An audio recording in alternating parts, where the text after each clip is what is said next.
স্বাগত ডিবিসি সংবাদে। আপনাদের সাথে আছে মৌসুমী শান্তা। শুরুতেই জানিয়ে দেব মার্কেন্টাইল ব্যাংক সংবাদ শিরোনাম। সমুদ্রগামী ফেরির যুগে বাংলাদেশ। চট্টগ্রাম সন্দ্বীপ রুটে চলাচল শুরুতে খুলল যোগাযোগের নতুন দুয়ার। পর্যটন খাত আরও এগিয়ে নেয়ার আশা।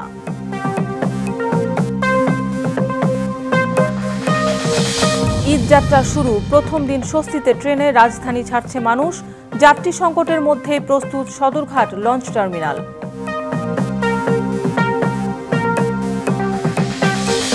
ঢাকা বাইপাস এক্সপ্রেসওয়ের আংশিক চালু হলে এই ঈদেই সুবিধা পাবেন ঘরমুখ মানুষ।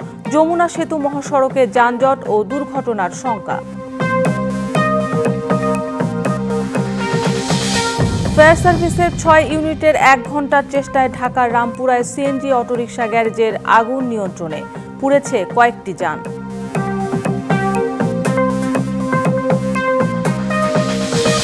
দেশে প্রতি বছর বাড়ছে যক্ষ্মা রোগী। নিয়মিত ওষুধে আরোগ্য লাভ হলেও শঙ্কা কোর্স শেষ না করাদের নিয়ে।